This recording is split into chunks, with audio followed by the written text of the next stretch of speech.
24, ¿verdad? Las guías 24 y 25. Voy a compartir la presentación.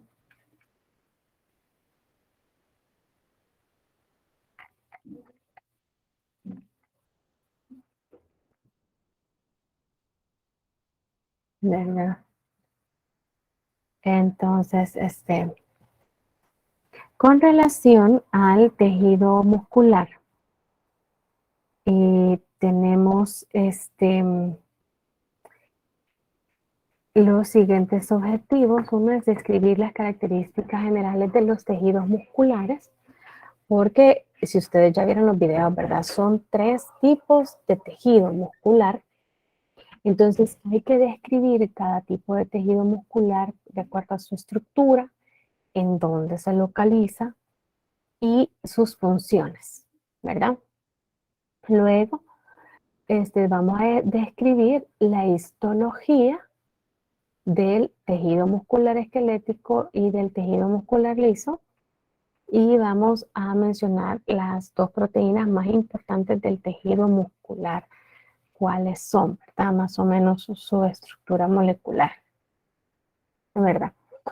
Entonces, el tejido muscular ayuda a la homeostasis. Acuérdense, bueno, creo que no hemos visto exactamente este concepto de homeostasis, pero la homeostasis es el equilibrio adecuado en el medio interno del cuerpo, lo que permite a todas las células su correcto funcionamiento. O sea, es un estado adecuado, ¿verdad? De equilibrio de la parte interna del cuerpo para que las células pues trabajen bien, ¿verdad? Entonces, el tejido muscular contribuye a ese equilibrio cuando pues provoca movimientos corporales, cuando ayuda a desplazar sustancias a través del cuerpo, cuando genera calor para mantener la temperatura corporal normal, ¿verdad? Entonces, sin duda, pues contribuyen mucho, ¿verdad? Como les había mencionado, son 3 tipos de tejido muscular, ¿verdad? Tenemos uno de ellos que es el tejido muscular esquelético, ¿verdad? Se denomina así porque la mayoría de estos músculos esqueléticos mueven los huesos del esqueleto, ¿verdad? Están unidos al esqueleto, y la unión de músculo con el hueso forma palanca. Eso permite el movimiento de una parte del cuerpo o de todo el cuerpo, ¿verdad? Por ejemplo, ahorita que yo estoy hablando, pues estoy moviendo las manos, ¿verdad? Y eso es por acción de las palancas entre los músculos que hay en el antebrazo, los músculos que hay en la mano y los huesos, ¿verdad? De ambas partes del cuerpo, ¿verdad? Entonces, el tejido muscular esquelético tiene otra característica, es que es estriado. Ustedes pueden ver en las imágenes del tejido muscular que este tejido es estriado porque, si ustedes ven, tiene una línea blanca y una línea oscura alternada. O sea, es estriado, digamos, o es como rayado, ¿verdad? Entonces, eh, esa alternancia de bandas claras y oscuras, ¿verdad? Es lo que le da el aspecto de estriado, ¿verdad? Son esas estriaciones, ¿verdad? La otra característica de este músculo es que lo movemos voluntariamente. O sea que la mayoría de los músculos esqueléticos se mueven por control consciente, ¿verdad? Lo hacemos de manera voluntaria, y este es por la relación que hay entre el sistema nervioso y el sistema muscular, ¿verdad? Entonces, yo pienso que voy a hacer determinado movimiento, entonces mis células nerviosas le llevan la información a los músculos para hacer el movimiento. Y si ustedes ven, pues esto es como que instantáneo, ¿verdad? Es decir, el lapso que hay entre el movimiento que yo he pensado y el hacerlo, pues muchas veces son milésimas de segundos, ¿verdad? Es un control muy rápido, ¿verdad? Pero hay unos músculos esqueléticos que se contraen de forma inconsciente. Por ejemplo, el músculo de la respiración es el diafragma. El diafragma es el músculo que está en la base de nuestra caja torácica y es el que al contraerse hace que la caja torácica se expanda o se abra. Entonces el aire entra, es cuando inspiramos, y luego cuando este músculo se relaja, la caja se hace más pequeña, entonces cuando expiramos. Y ese no lo controlamos conscientemente, ¿verdad? Yo no estoy pensando diafragma, contraete, relájate, ¿verdad? Sino que es un músculo esquelético que trabaja de manera inconsciente, ¿verdad? Debido a, a la, al- al- la inervación o al control nervioso que éste tiene, ¿verdad? Muy bien. Ahora, también hay otros movimientos que son un tanto inconscientes, por ejemplo, mantener la postura. Ustedes están sentados y sus músculos les ayudan a mantener esa postura, porque es que si ustedes se duermen y dejan de tener conciencia, se caen, ¿verdad? Nos vamos de lado, nos vamos para atrás, nos vamos para adelante, el cuello está todo torcido, porque ahí deja de haber un control nervioso sobre los músculos, ¿verdad? Muy bien. Pasemos al otro tipo de tejido muscular. Es el músculo cardíaco, el tejido muscular cardíaco. ¿Dónde está este tejido? Pues solo en el corazón, su nombre lo dice, cardíaco. Y este forma la mayor parte de las paredes del corazón, ¿verdad? Este tipo de músculo. Si ustedes notan, es similar al esquelético porque tiene estrías. Ustedes ven que es estriado, pero hay ciertas características celulares que lo diferencian, ¿verdad? Por ejemplo, que tiene estas ramificaciones. Miren, aquí hay una celulita que se parte en dos.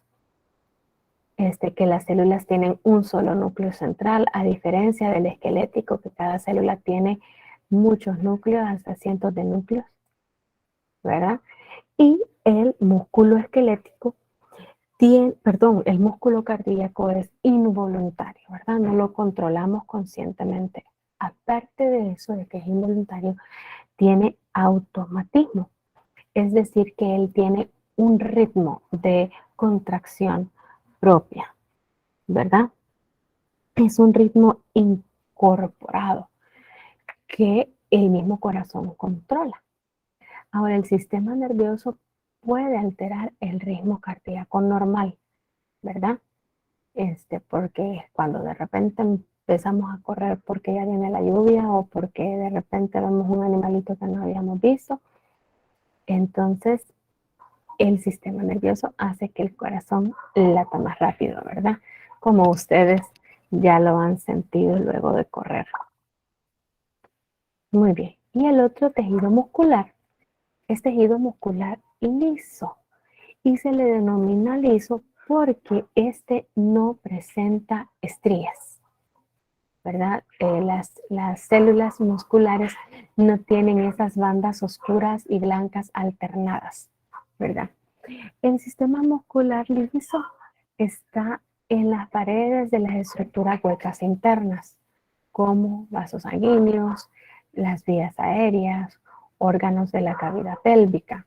Entonces estamos hablando que la vejiga urinaria, todo el intestino delgado y el grueso, bueno, desde el esófago hasta el ano, ¿verdad? Todos esos órganos huecos tienen músculo liso y también su control es involuntario, ¿verdad? Y el tejido muscular liso, por ahí en ciertos órganos, tiene un ritmo de contracción. Por ejemplo, cuando está haciendo la digestión, tanto el estómago como el intestino delgado y el intestino grueso tienen ritmos de contracciones. Tienen ciertas contracciones cada cierto tiempo, ¿verdad? Lo que ayuda a que el alimento que entra como una masa se convierta en líquido y luego que ese líquido se vaya absorbiendo junto con los nutrientes, ¿verdad? Entonces esas son como las generalidades de los tres tipos de tejido. Recuerden, si tienen dudas, pueden decírmelas. Permítanme un momento, jóvenes.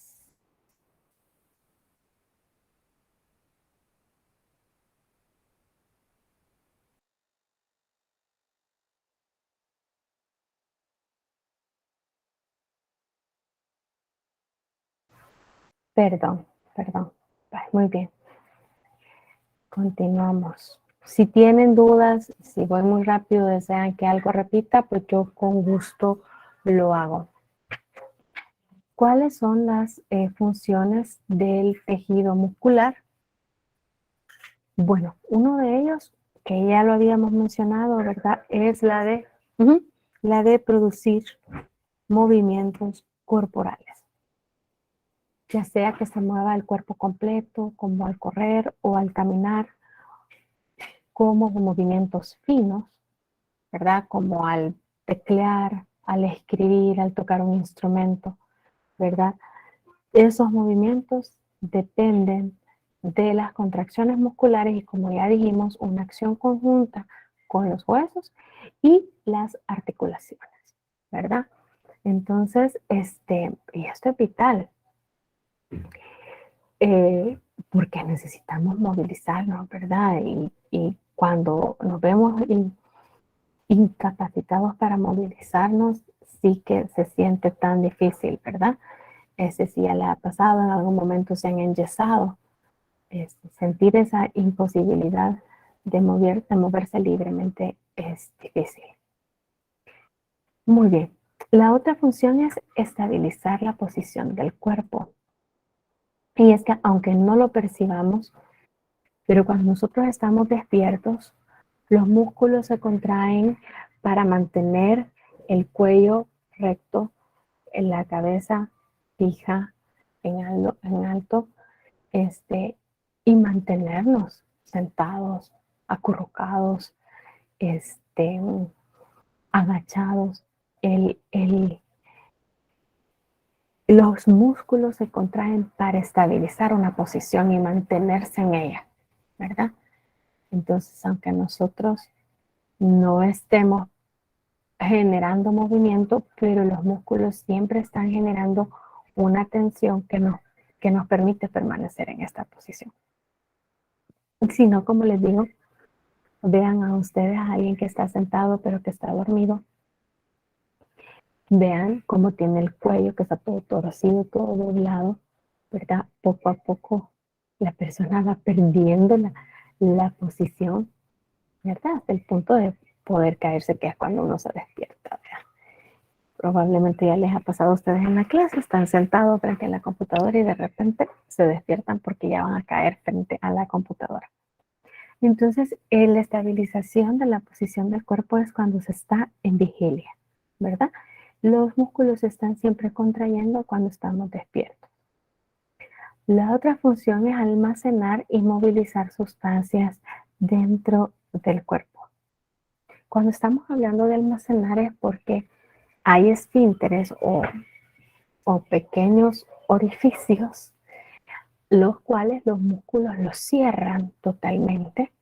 Entonces evitan el flujo de una sustancia de un lugar a otro, ¿verdad? Por ejemplo, el esfínter anal evita que las heces se salgan en cualquier momento, ¿verdad? Lo hace nada más cuando nosotros le damos la señal. Entonces, pero mientras tanto el esfínter está cerrado y almacena ese material hasta la defecación, ¿verdad? También hablamos igual de la vejiga, que los esfínteres ayudan a que la orina permanezca dentro de la vejiga, no regrese al riñón ni salga por la uretra a menos que nosotros lo controlemos. Con respecto a la movilización, acordémonos que hay músculos, el músculo liso que está en los vasos sanguíneos, entonces ese músculo ayuda a movilizar la sangre a través de los vasos sanguíneos, ¿verdad? También la vesícula biliar que libera la bilis tiene una pared muscular, entonces su contracción es lo que hace movilizar la bilis, ¿verdad? Y también los aparatos reproductores tienen músculo liso, entonces su contracción ayuda a movilizar espermatozoides, semen, ovocitos, etcétera, ¿verdad? Muy bien. Y la última función es generar calor. Y es que la termogénesis es la formación de calor a partir de la contracción muscular. Entonces, el músculo se contrae y ese calor que se genera ayuda a estabilizar el cuerpo. Cuando una persona ha hecho mucho ejercicio, ustedes mismos lo perciben, que se siente un aura de calor a su alrededor, ¿verdad? Es ese calor que liberan los músculos. Cuando estamos nosotros, por ejemplo, llegamos a una zona helada, de repente tenemos un escalofrío y esa es una contracción de todos los músculos del cuerpo al unísono para generar calor. Esas son funciones, ¿verdad? Aquí pues habla de cada una de ellas. Aquí vemos la imagen, ¿verdad? Del movimiento, como bailar, estabilizar las posiciones del cuerpo, ¿verdad? Como esa personita que está ahí. Almacenar y movilizar sustancia, el ejemplo de la vejiga, y generar calor, ¿verdad? Ahora veamos las propiedades del tejido muscular. Y las propiedades serían como lo que el tejido muscular puede hacer o las características que tienen sus células, ¿verdad? Entonces, primero es la excitabilidad eléctrica. La excitabilidad es la capacidad de responder a ciertos estímulos generando señales eléctricas que se denominan potenciales de acción. Entonces, el músculo responde ante un estímulo. Y parte de esa respuesta es generar un potencial de acción. Como el potencial de acción va a través del músculo, es un potencial de acción muscular, ¿verdad? Así se llama, potencial de acción muscular. Cuando el potencial de acción va a través del músculo, el músculo se contrae. Si el potencial de acción no pasa a través del músculo, el músculo no se contrae, ¿verdad? Dependiendo de lo fuerte que es el potencial de acción muscular, así es el tipo de contracción o lo fuerte que es la contracción que el músculo produce, ¿verdad? Ahora, este estímulo, el estímulo, lo que genera el impulso dentro del músculo, el estímulo viene de una neurona. Entonces, las células nerviosas llevan la señal al músculo. Y las células nerviosas también, o sea, llevan esa señal porque tienen excitabilidad eléctrica. O sea, la neurona forma un potencial de acción nervioso que va a través de ella, ¿verdad?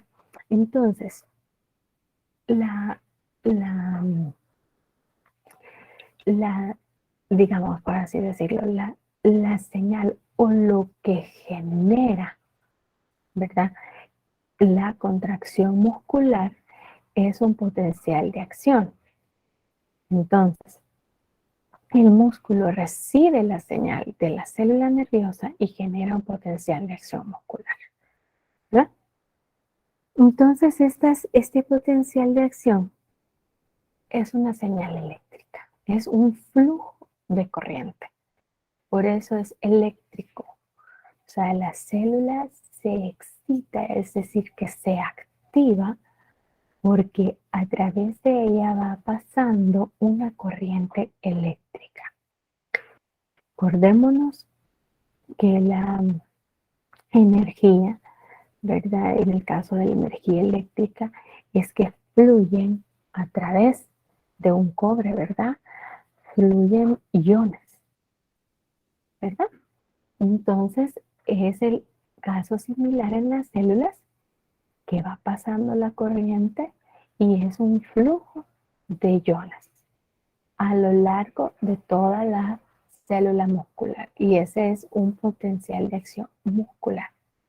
En el otro ciclo van a ver cómo es que se da todo ese proceso, cómo es que se da ese flujo de iones y qué es lo que hace en la célula para que después de generado el potencial de acción muscular, el músculo se contraiga. La otra propiedad es la contractilidad. Esa es la capacidad del tejido de contraerse enérgicamente cuando es estimulado un potencial de acción. Entonces, la excitabilidad eléctrica es la capacidad de que al ser estimulada genera un potencial de acción, como ya dijimos, un flujo de corriente a través de la célula. Ahora, la contractilidad es que a partir de ese potencial de acción, el tejido muscular se contrae enérgicamente. En algunas ocasiones, el músculo se contrae y genera tensión, pero el músculo no se acorta. Por ejemplo, nosotros podemos estar sosteniendo las bolsas del súper con los brazos hacia abajo, ¿verdad? Los músculos están generando contracción, pero no se están acortando, porque digamos que el brazo se mantiene en su posición. Eso es este, tensión, es que forma tensión, ¿verdad?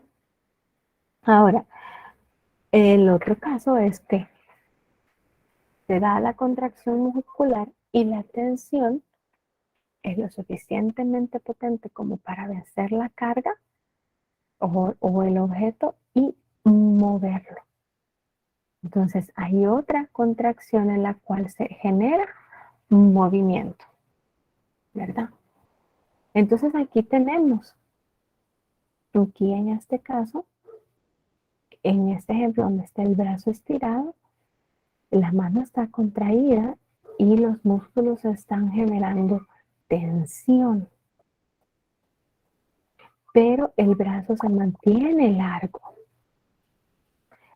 Entonces esta es que se desarrolla fuerza de contracción. Pero en este caso, la fuerza ha sido tal que el músculo, en este caso el bíceps, tracciona del antebrazo, ¿verdad? Entonces esto ya es un movimiento, ¿verdad? Una contracción que genera un movimiento. La otra propiedad es la extensibilidad, porque el músculo tiene la capacidad de contraerse, pero luego tiene la capacidad de estirarse dentro de ciertos límites sin ser dañado, ¿verdad?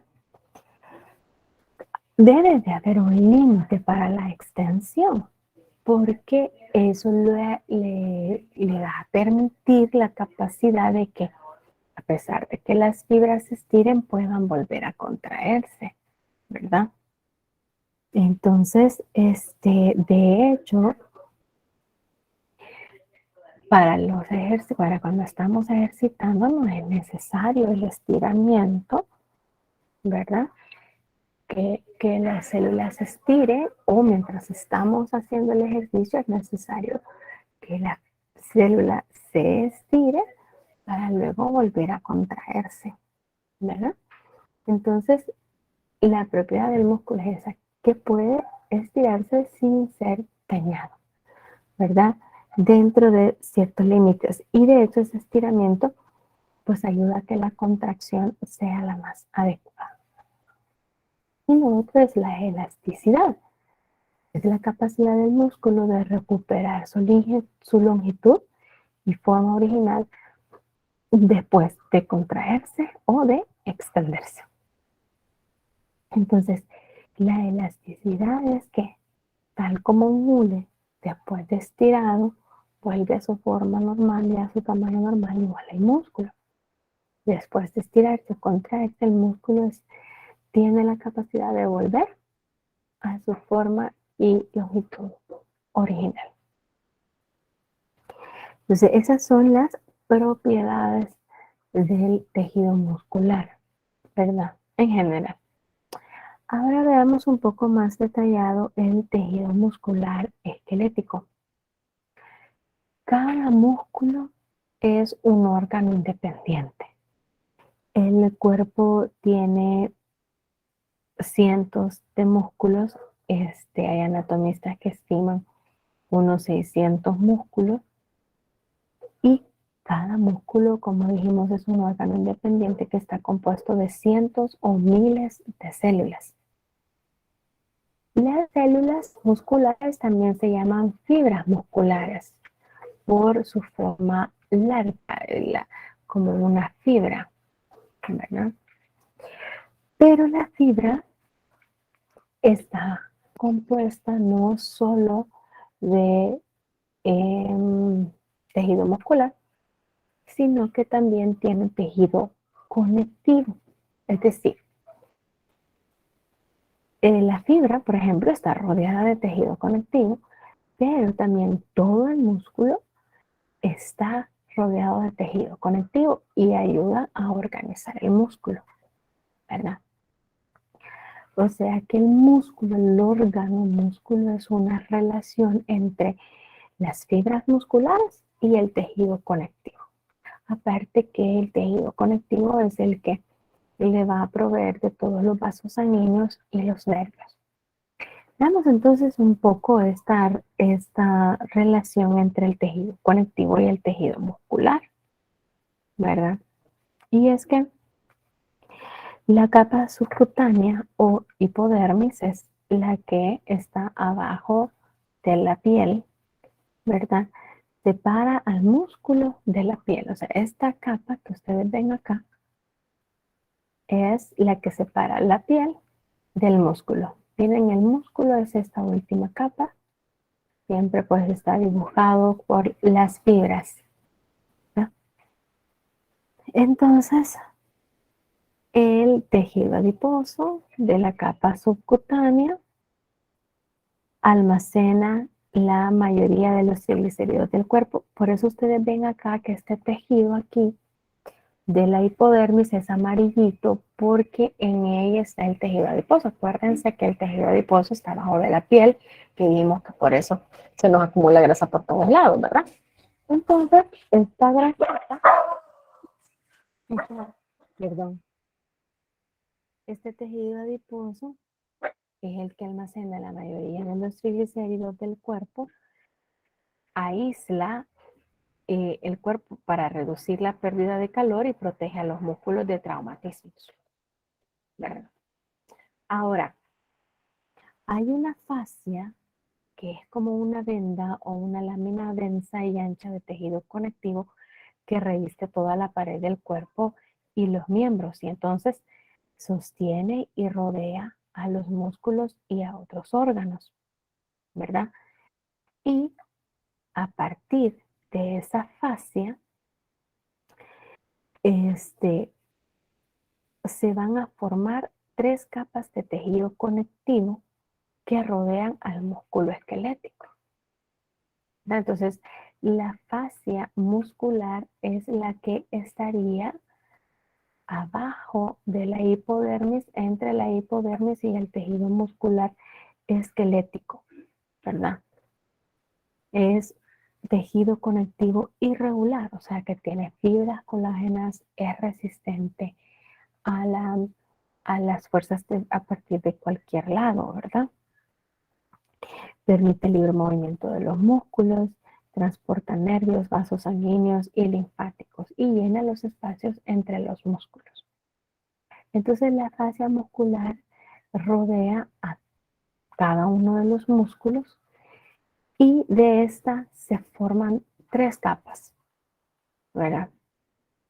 Se forman tres capas de tejido conectivo. Aquí las tenemos.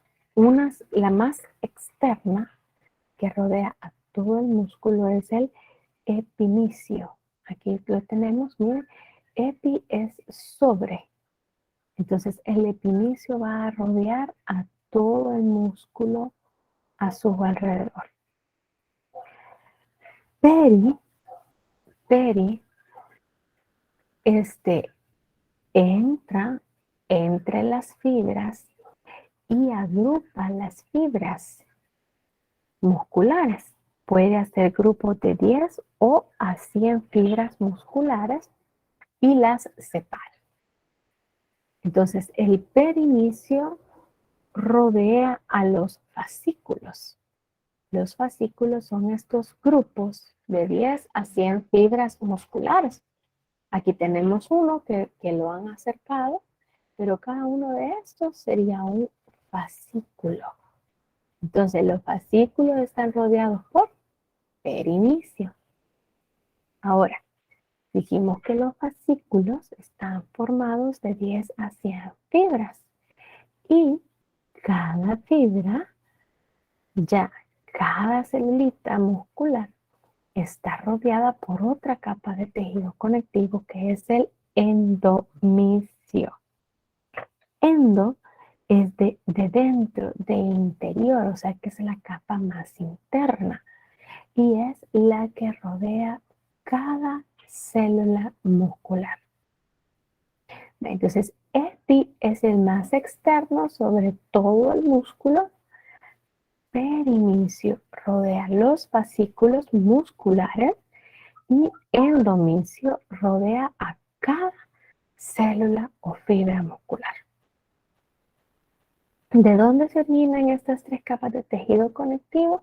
De la fascia muscular, que es tejido conectivo denso irregular.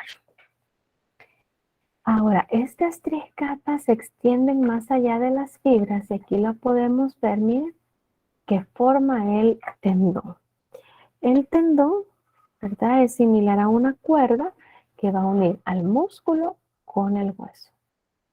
Vean, lo que se inserta en el hueso que mantiene unido al músculo es el tendón. Y a veces este tejido conectivo no forma tendones, sino que forma una lámina ancha y plana, y eso se llama aponeurosis. Pero también está en las aponeurosis, unen músculos a los huesos, pero es una banda más ancha que el tendón. Muy bien, entonces, el tejido conectivo que rodea al músculo viene de la fascia muscular y está formado por tres capas. El epinicio, que es la más externa, que rodea a todo el músculo. El perinicio, que es la intermedia, que rodea a los fascículos. Y el endomisio, que es la más interna, que rodea a cada fibra o célula muscular.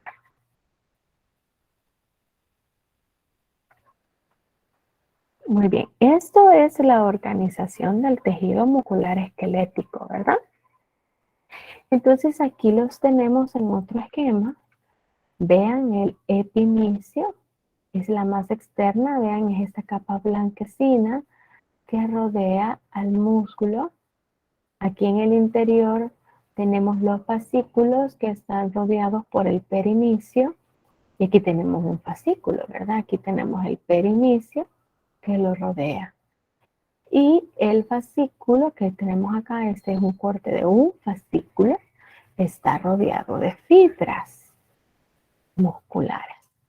Y cada fibra está rodeada por el endomisio, ¿verdad? El endomisio.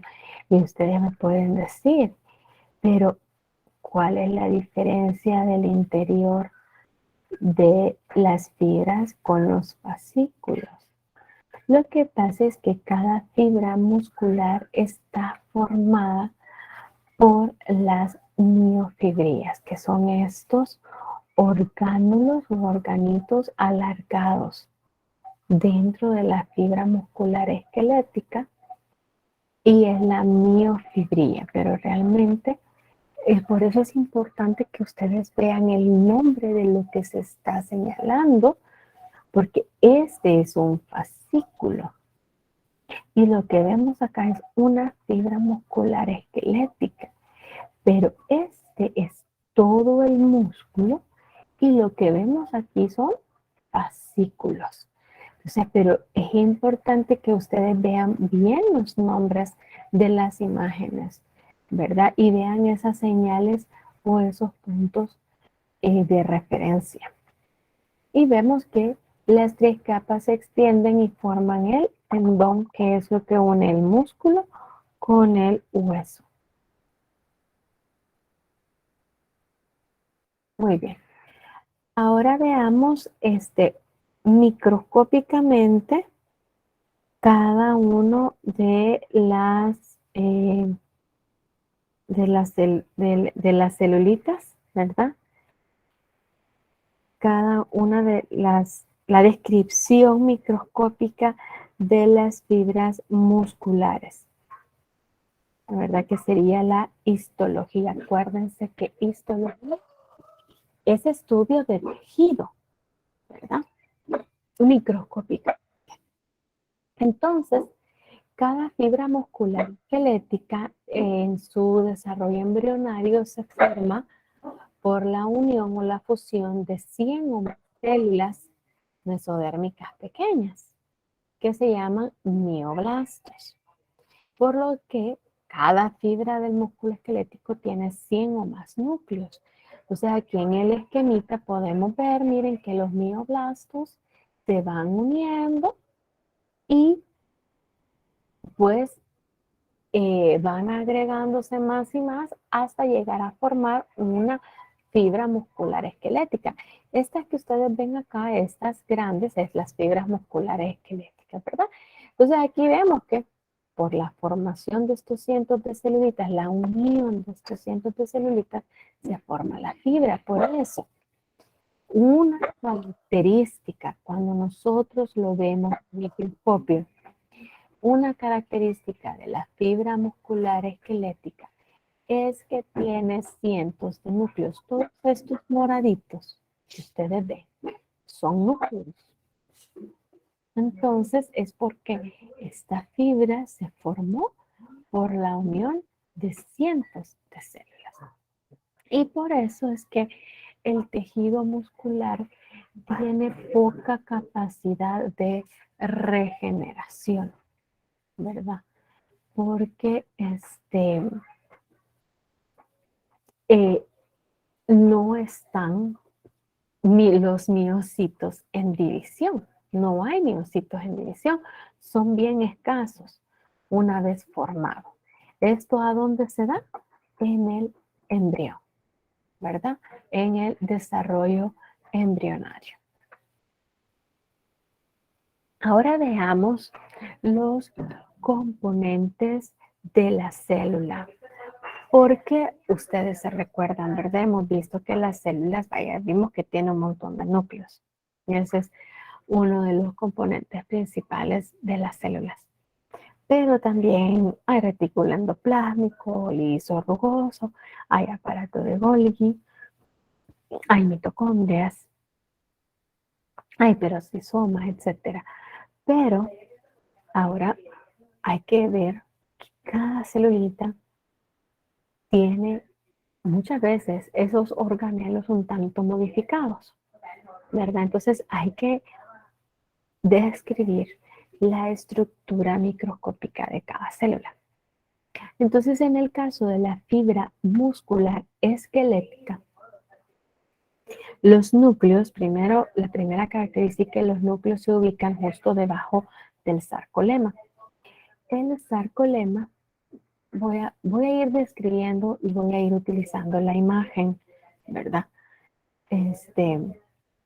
Porque eso es lo que les digo. La idea, cuando ustedes estudien, es ir leyendo lo que dice la teoría e ir comparando con la imagen.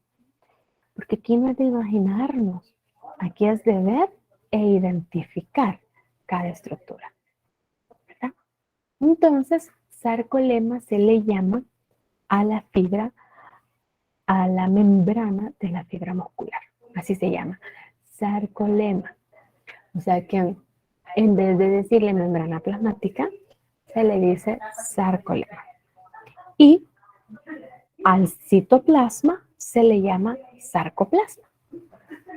Muy bien, ahora, la membrana o el sarcolema tiene una estructura específica y especializada, que son estas invaginaciones. Acuérdense que la invaginación es una curva hacia el interior. Entonces, estas invaginaciones se llaman túbulos T. Es túbulo transverso porque atraviesa toda la célula. Entonces, ustedes pueden ver aquí, el sarcolema es esta celestita y ustedes pueden ver como este canalito que va desde la membrana hacia el interior de la célula. Miren, aquí está, desde la membrana hacia el interior de la célula, desde la membrana hacia el interior de la célula. Este es el túbulo T o túbulo transverso.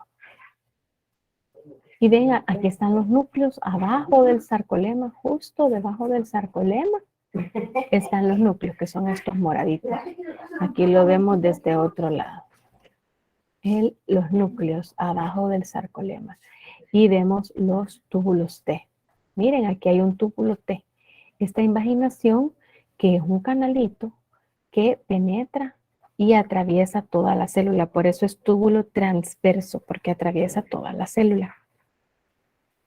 Estos túbulos T están llenos de líquido intersticial, ¿verdad? Entonces, el líquido que pasa acá, ¿verdad? Por la parte, el líquido que rodea la célula, pues penetra por estos canalitos y va a través de esos canalitos. Y es esta estructura a través de la cual pasan los potenciales de acción.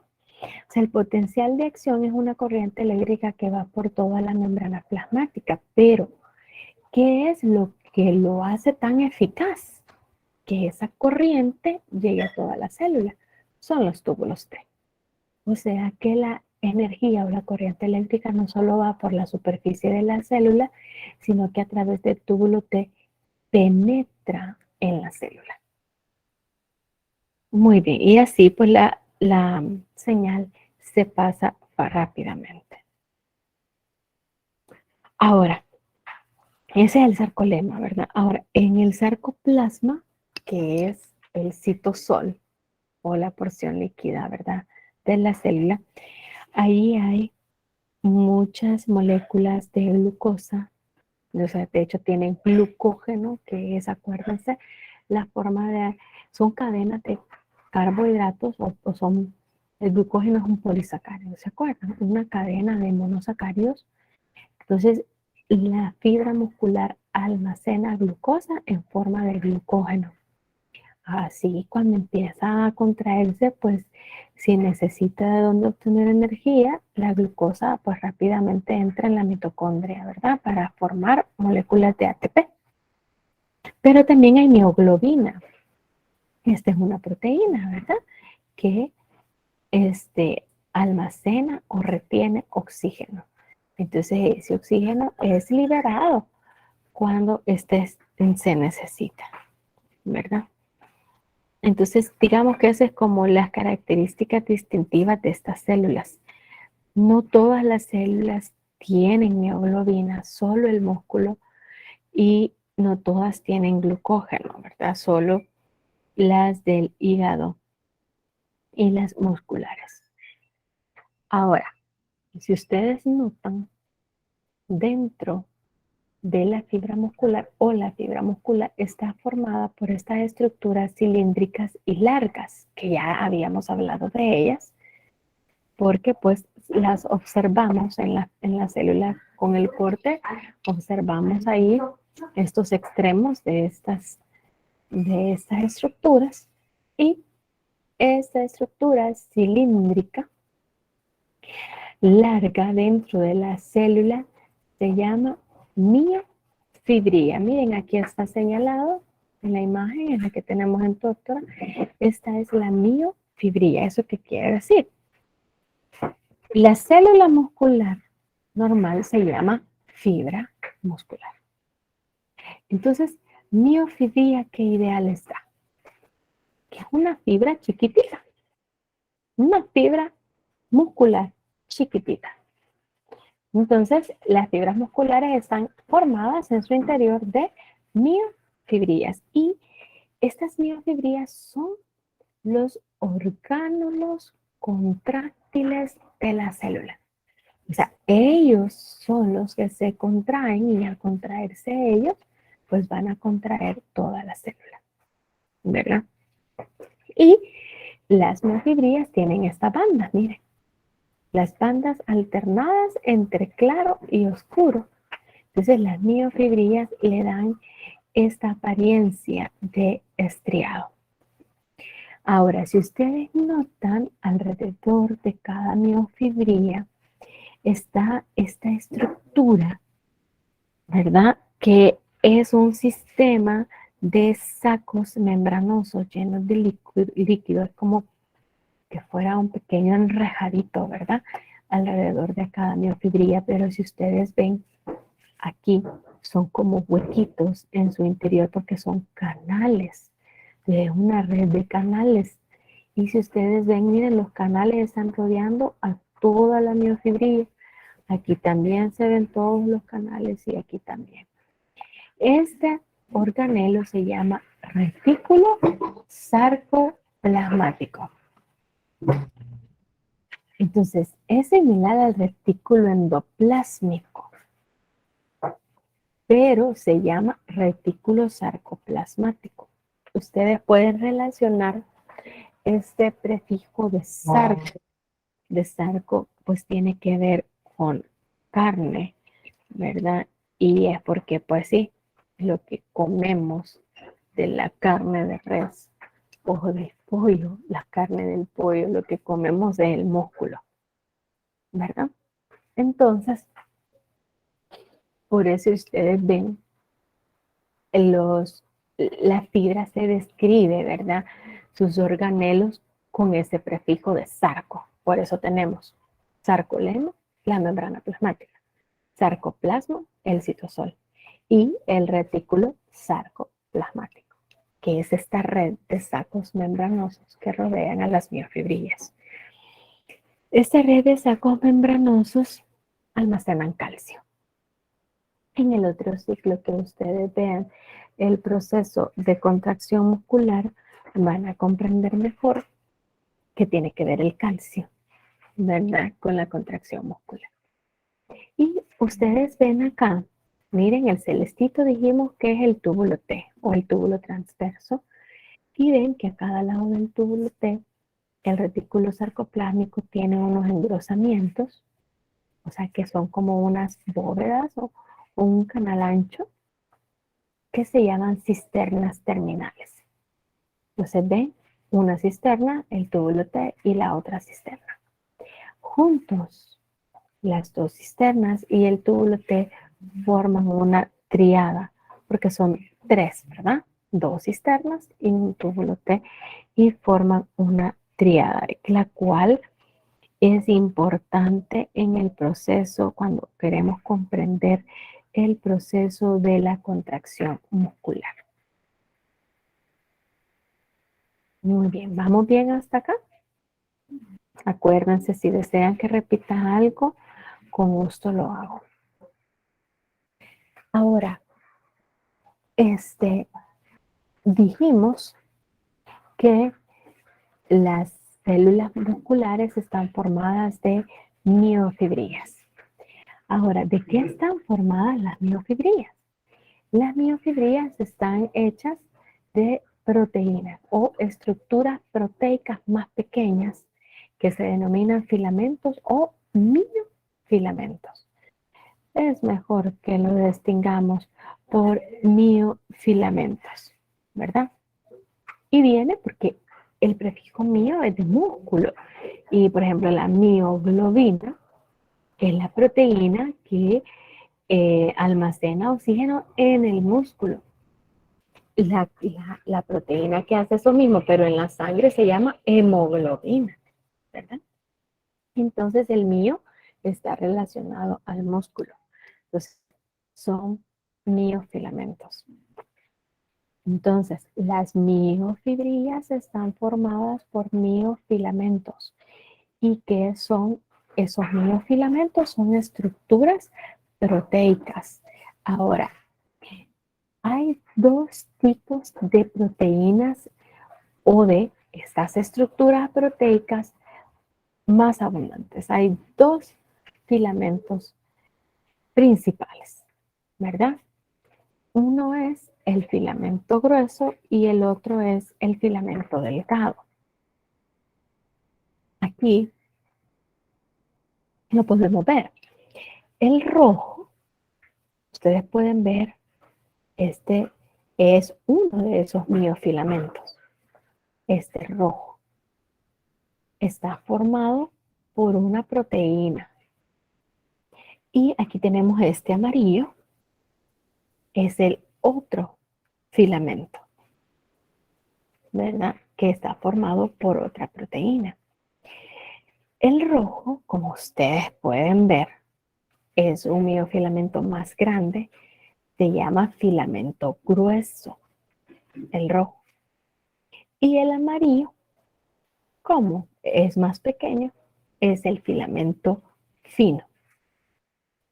Entonces, dijimos, las miofibrillas, que es toda la estructura cilíndrica, está formada por miofilamentos o filamentos. Y son dos, el filamento grueso y el filamento fino. Ahora, como dijimos, estos miofilamentos están hechos de proteínas. Y también estos miofilamentos están organizados en la miofibrilla formando compartimientos. Y estos compartimientos se llaman sarcómeros. Sarcómeros. Los sarcómeros van de disco Z a disco Z. Entonces, para ayudarles un poco a distinguir, aquí tenemos un disco Z. Vean. De hecho, si ustedes ven, es en zigzag, ¿verdad? Y aquí está el otro disco Z. Entonces, de acá para acá, de disco Z a disco Z, es el sarcómero. Vaya, esto que acabo de dibujar, aquí está, miren. Y este es un esquema de torta. De disco Z a disco Z es el sarcómero. Esa es los compartimientos en los que se organizan los miofilamentos. Entonces, para entender un compartimiento, primero hay que comprender sus límites. Y dijimos que este va de disco Z y cabal, disco Z porque va en zigzag. Ustedes acuérdense, cuando veamos la línea en zigzag es el disco Z, de zigzag. Entonces, el sarcómero va de disco Z a disco Z. Ahora, si ustedes ven, dentro del sarcómero hay una zona oscura y a los extremos del sarcómero hay zonas claras, ¿verdad? Entonces, miren, acá tenemos, esta que voy a señalar ahorita es la zona oscura que está en el centro del sarcómero. Y aquí tenemos estas zonas claras que están en los extremos del sarcómero. Entonces, estas zonas se llaman bandas. Bandas, ¿verdad? Entonces, la banda oscura es la banda A y las bandas claras es la banda I. Aquí de este esquema no le hagamos caso a esto. Es decir, esto que está acá no nos está señalando algo en el esquema. Eso solo son los componentes. Eso no necesitamos hacerle caso. Entonces aquí tenemos, aquí abajo, miren, la zona oscura, que es en el centro del sarcómero. Miren, ahí está la banda A. Vean, ahí está el corchete. Y la zona clara está a los extremos de banda I. Aquí dice banda I. Y aquí en el otro extremo dice banda I. Aquí esta zona clara es la banda I. Aquí está, miren, aquí está el corchete y aquí está la flechita y dice banda I. Aquí está la otra banda I. Aquí está el corchete, la flechita banda I. Y la zona central es la banda A. Ahora, dentro de la parte oscura, si ustedes ven, hay una porción que es justo en el centro, en las cuales solo hay filamentos gruesos. Aquí vamos a dibujar nuevamente. No.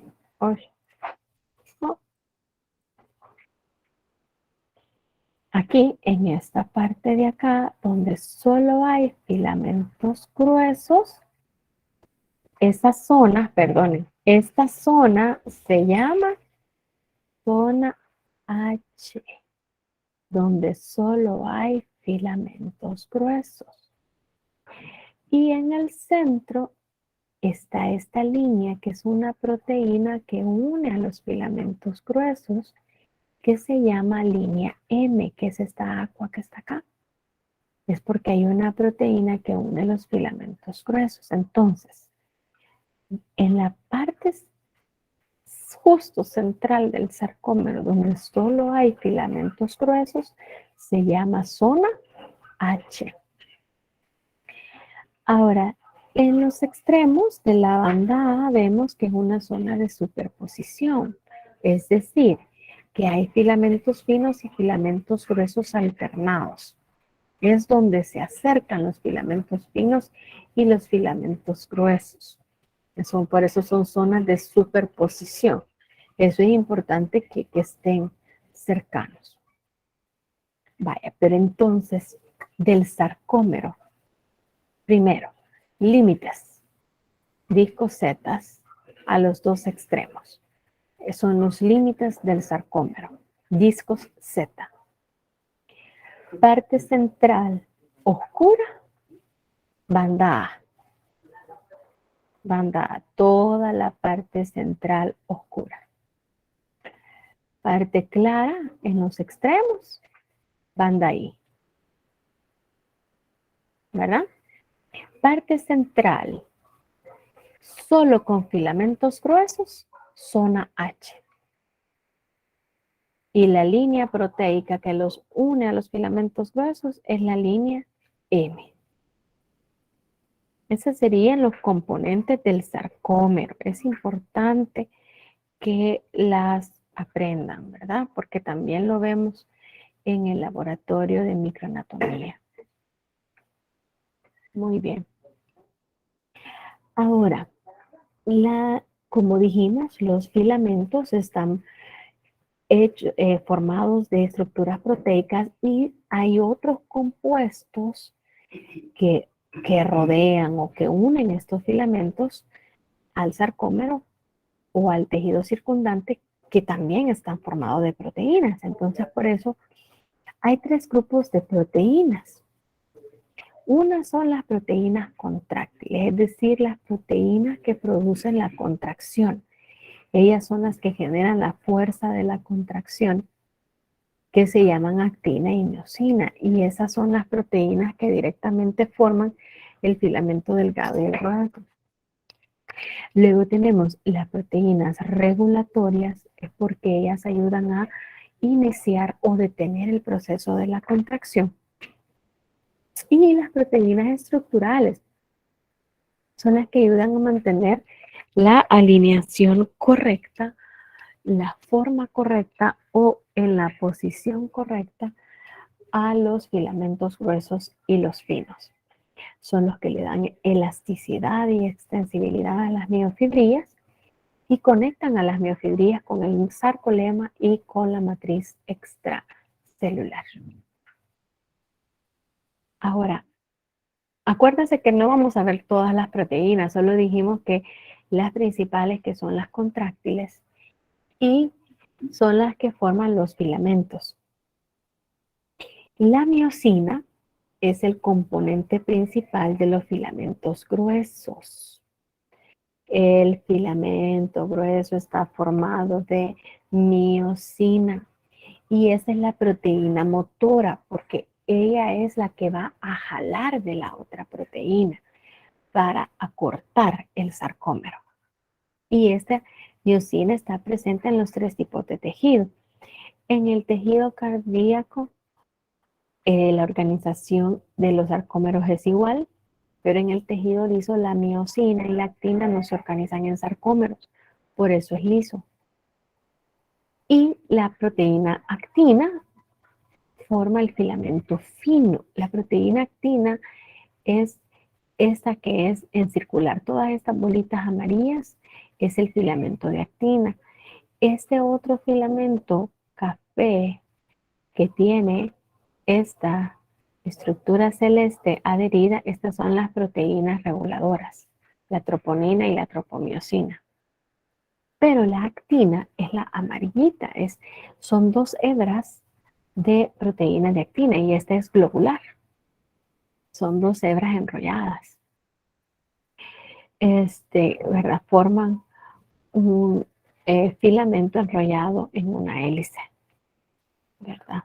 Las proteínas contráctiles.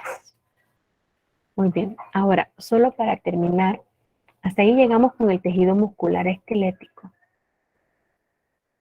Ya vamos a terminar y luego vamos a tener el receso antes de pasar al laboratorio.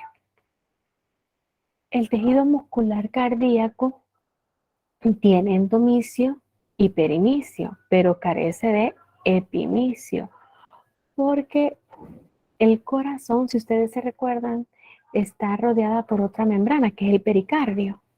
Entonces, el pericardio tiene su capa visceral, que es la que está en vez del epimicio, digamos, ¿verdad?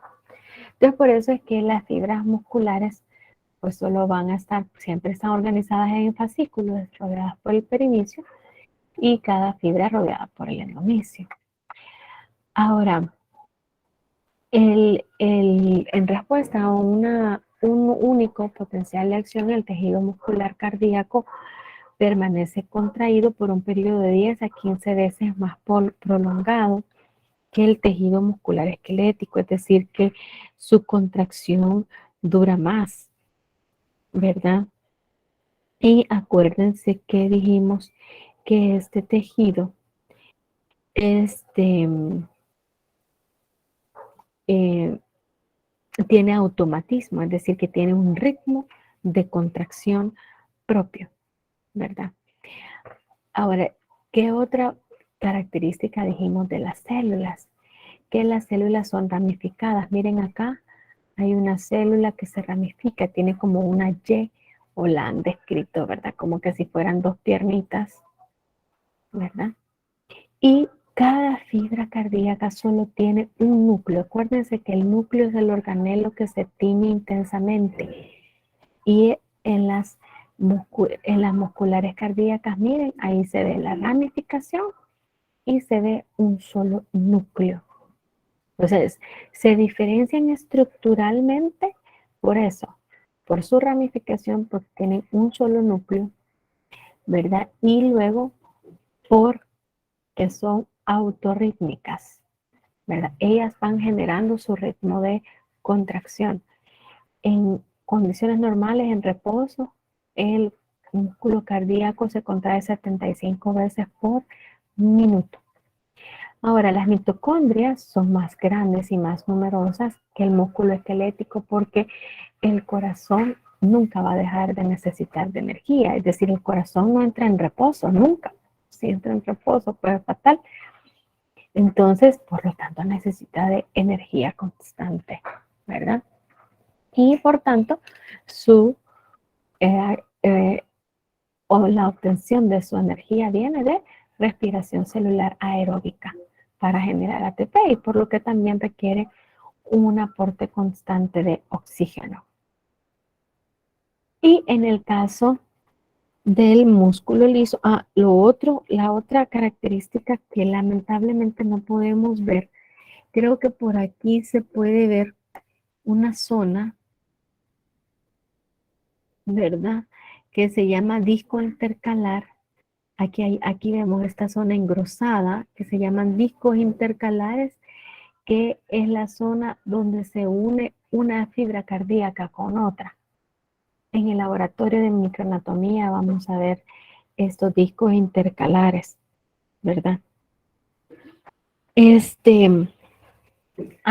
¿Por qué es que es más prolongada la contracción en el músculo cardíaco? Es porque tiene un mayor aporte de calcio, ¿verdad? Ahora sí, el tejido muscular liso. Ya dijimos que este está en órganos huecos y está en las paredes de los vasos sanguíneos o de los órganos huecos. Ahí tenemos que está en las paredes del intestino, del estómago, el esófago. Entonces, en estos órganos hace que el alimento, por ejemplo, pase desde la boca al estómago y luego hasta el ano, ¿verdad? El alimento va pasando por todo el intestino delgado, pasa al intestino grueso y luego sale.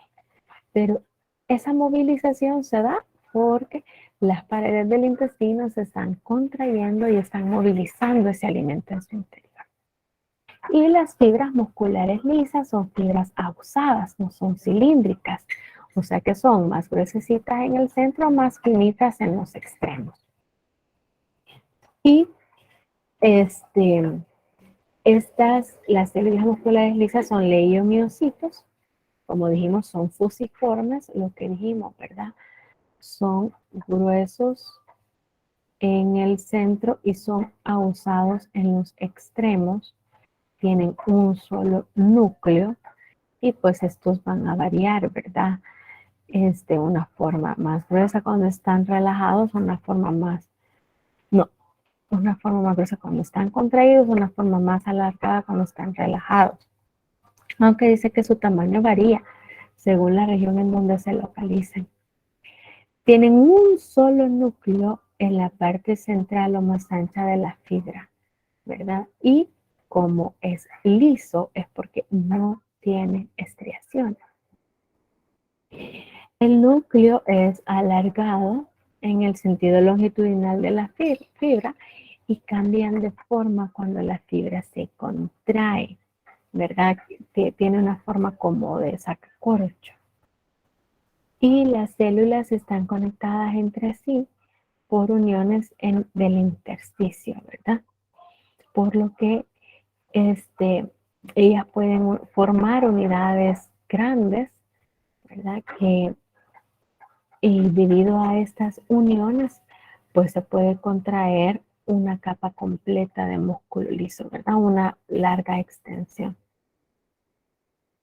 Entonces, el músculo liso está en las paredes del intestino, ¿verdad? Por ejemplo, ¿verdad? Y cuando están contraídas, el núcleo tiene una forma como de sacacorcho. Aquí lo vemos, miren.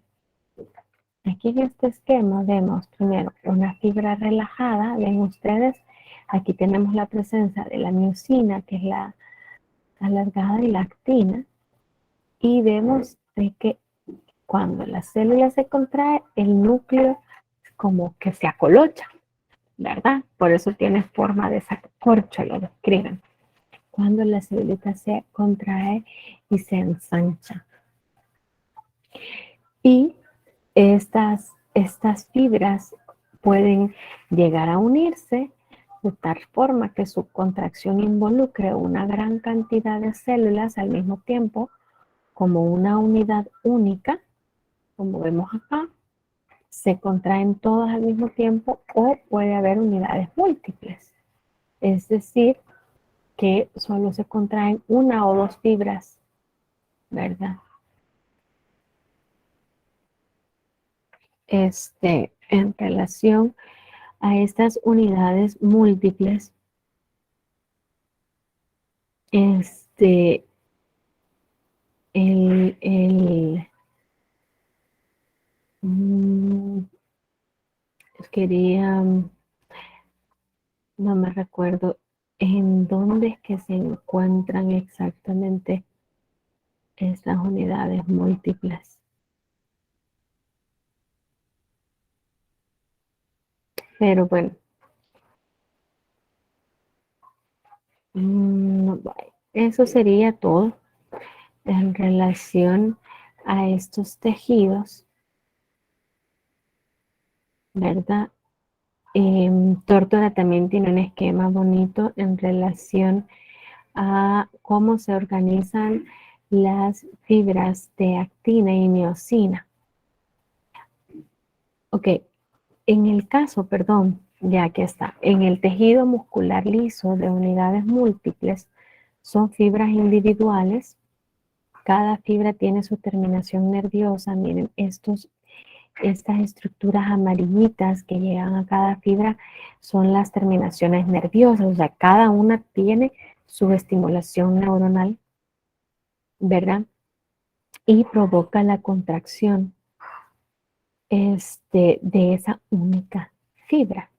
Y está en las paredes de grandes arterias, en las vías aéreas pulmonares, los músculos erectores de los pelos, que están en los folículos pilosos, y los músculos del iris, que regulan el diámetro pupilar, y el cuerpo ciliar, que ajusta el foco del cristalino del ojo. Ahí se encuentra el tejido muscular liso de unidades múltiples. Requiere, ¿verdad?, de movimientos o contracciones de áreas específicas. En cambio, el tejido muscular liso de una única unidad o de unidad única es el visceral, que está en los órganos huecos como el estómago, el intestino, el útero, la vejiga, ¿verdad? Tiene automatismo o el ritmo automático, ¿verdad? Personal. Y las fibras están conectadas entre sí en uniones de hendidura. Entonces acuérdense que las uniones de hendidura permiten la conexión entre una fibra y otra. Si ustedes ven, las células nerviosas solo llegan a dos fibras, pero cuando estimulan esta fibra, el estímulo se pasa a todas las demás y todas se contraen al unísono, porque están unidas de tal manera que se conectan rápidamente y funcionan como una sola unidad, ¿verdad? Aquí tenemos, ¿verdad?, la unidad única, lo de los órganos viscerales, ¿verdad?, que como están conectadas mediante uniones de hendidura, ahí se propagan los potenciales de acción rápidamente de una célula a otra, ¿verdad? Y así se contraen todas al mismo tiempo. Y las de unidades múltiples, como dijimos, las vías respiratorias aéreas grandes, son fibras individuales que tienen su propia inervación, ¿verdad? Y aquí estaba lo que estaba buscando en el material, que está en los músculos erectores de los pelos también, en los músculos del ojo, del iris y del cuerpo ciliar. Aquí tenemos un esquema donde nos describe las generalidades de cada tipo de tejido. Dijimos que el músculo esquelético está, ¿dónde se localiza? Unido a los huesos, mayormente, aunque también está unido a la piel en el caso de la cara. Son los músculos unidos a la piel de la cara los que son los que nos permiten hacer nuestras expresiones faciales. El apeto, acuérdense que son fibras cilíndricas alargadas, delgadas y con estriaciones. Es de control voluntario. La contracción y relajación lo hacen rápido y se fatiga, ¿verdad? Tiene fatiga, entonces requiere reposo o estiramiento para continuar. En el caso del cardíaco, el tejido muscular cardíaco, está localizado en el corazón y sus fibras cilíndricas son ramificadas, son estriadas, pero tienen solo un núcleo. Y aquí podemos ver, miren, los discos intercalares, que son las zonas que unen una célula con otra. Y es involuntario, su contracción y relajación es moderada, acuérdense que permanece más tiempo contraído y no se fatiga, ¿verdad? Porque ya está capacitado para eso. Y el músculo liso forma las paredes, está en las paredes de los vasos sanguíneos y de los órganos viscerales huecos. Son células pequeñas, a veces ramificadas, no son estriadas y tienen un solo núcleo. Es involuntario y tiene una contracción y relajación lenta y puede mantenerlas durante periodos prolongados. Y no se fatiga tampoco, ¿verdad? O sea, ¿por qué? Porque mientras estamos haciendo la digestión, pues el músculo siempre se está contrayendo. Me parece que alguien levantó la mano. Díganos, Fátima Rojas. Sí, licenciada, tenía una pregunta con respecto a que dice ahí que se fatiga o no se fatiga. ¿A qué se refiere con eso? Lo que pasa, este es un aspecto que lo van a ver en más detalle el otro ciclo, ¿verdad? Lo que pasa es que por el metabolismo energético de la célula para obtener energía necesita de CO2, necesita de moléculas que le den energía como carbohidratos, ácidos grasos y los residuos o los remanentes de toda esa actividad metabólica son ácidos que debe de ir limpiando la célula. Entonces, el ambiente celular va cambiando conforme la célula se activa. Entonces, en el caso del músculo esquelético que se fatiga es porque el oxígeno se le va acabando, la glucosa se le va acabando, por tanto, la energía se le va acabando, la célula se va acidificando y entonces la célula llega a un momento en que su contracción no va a tener esa misma fuerza. Eso quiere decir que el músculo se fatiga, ¿verdad? Por tanto, debe haber un momento en el que el músculo debe de relajarse. Una persona que levanta pesas no puede pasar levantando pesas todo el día porque el músculo se dañaría. Entonces requiere de periodo de reposo. Pero ¿qué sucede con el cardíaco? ¿Qué vimos? Que el cardíaco tiene mitocondrias más grandes. ¿Eso qué quiere decir? Que este va a o tiene la capacidad de generar un mayor aporte energético, ¿verdad? Tiene cisternas que almacenan calcio y lo tienen liberado por más tiempo. Esto es algo que van a comprender un poquito mejor el otro ciclo. El calcio debe liberarse para que se dé la contracción. Entonces, este músculo tiene la capacidad de seguir trabajando indefinidamente. No llega a su medio interno a comprometerse. O sea, él siempre va a tener o necesita de su aporte de oxígeno y tiene los medios como para mantenerlo. Entonces, por tanto, ese es un músculo que nunca necesita entrar en reposo. Por eso les digo, si el músculo entra en reposo, es fatal. Y en el caso del músculo liso, no se fatiga tampoco. las fibras y la manera en la que trabajan les permiten hacerlo durante periodos prolongados, ¿verdad? Entonces, el único que tiene problemas de oxigenación o de aporte energético es el esquelético y por eso es que él entra en fatiga, ¿verdad? Pero los otros no. Es por la forma en la que trabajan, por los organelos celulares, ¿verdad? Y claro, tanto las fibras cardíacas como las lisas se van alternando, ¿verdad? En su contracción. Por eso es que cuando hay un infarto, ciertas fibras mueren, esas ya no se contraen, pero hay otras que sí lo hacen. Entonces, no es que todas las fibras trabajan todo el tiempo, sino que lo hacen como a intervalos, ¿verdad? Entonces, así las fibras estas no se fatigan. No sé si quedó un poco clara la pregunta. Sí, licenciada, muchas gracias. ¿Alguna otra consulta? Si no hay consultas, por el momento, si gustan, lleguemos hasta acá, tengamos